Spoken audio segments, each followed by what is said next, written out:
दिवसांच्या प्रतीक्षेनंतर यवतमाळ स्थानिक स्वराज्य संस्थेची निवडणुकीची उद्घोषणा करण्यात आली आहे. त्यामुळे सर्व मतदारांमध्ये त्या बाबतीमध्ये प्रचंड उत्साह आहे.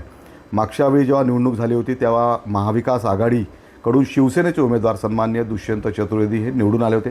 त्यावेळी भाजपचा उमेदवार पराभूत झाला होता. परंतु आता जी मतदार यादी फायनल करण्यात आली आहे त्या मतदार यादीमध्ये भारतीय जनता पार्टीचे मतं जास्त आहेत, नगरसेवक जास्त आहेत. त्यामुळे स्वाभाविक या मतदारसंघावर भारतीय जनता पार्टीचा नैसर्गिक हक्क आहे आणि तो आमचा अधिकारी आहे. कार्यकर्त्याची तशी इच्छा पण आहे. त्यामुळे कार्यकर्त्यांच्या इच्छेचा, आकांक्षाचा सन्मान करून त्यांच्या मागण्या आम्ही पक्ष नेतृत्वाकडे देऊ आणि इथून भारतीय जनता पार्टीचा उमेदवार ही निवडणूक लढेल यासाठी आम्ही सर्वजण आग्रही राहू, तसा प्रयत्न करू.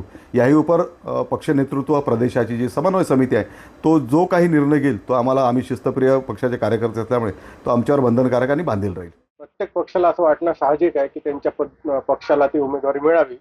पण 2017 साली आणि 2020-21 मध्ये शिवसेनेचे जे विधान परिषद सदस्य आहेत ते निवडून गेले होते. त्यामुळे शिवसेनेची स्टँडिंग सीट असल्यामुळे या जागेवर शिवसेनेचा दावा असणं साहजिक आहे.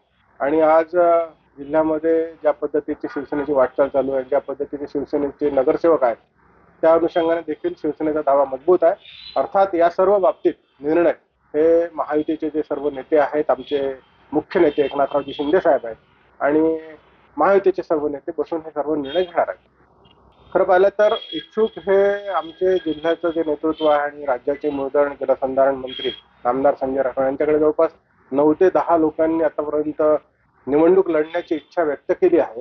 पण भाऊंनी त्यांना तेच सांगितलं की शिवसेना मुख्य नेते एकनाथरावजी शिंदे साहेब यांच्याशी चर्चा केल्याशिवाय मला काहीही करता येणार नाही.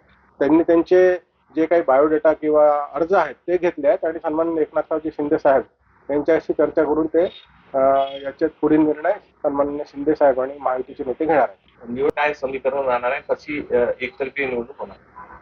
या निवडणुकीमध्ये महायुती ही एकत्रित निवडणूक लढणार आहे आणि आपल्याला सगळ्याला दिसतच आहे की जे काही 447 जे आपले मतदार आहेत, नगरसेवक आणि नगराध्यक्ष मिळून, या सर्व मतदारांमध्ये आज 75% मतदार हे महायुतीचे आहेत.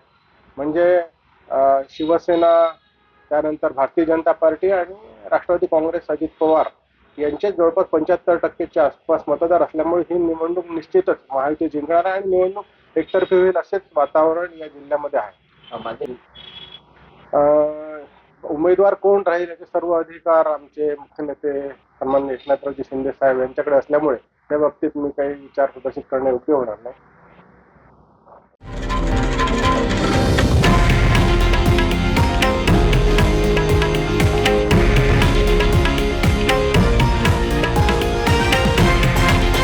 हे आहे देशातील नंबर 1 न्यूज नेटवर्क आणि आपण पाहत आहात TV9 मराठी, एकमेव.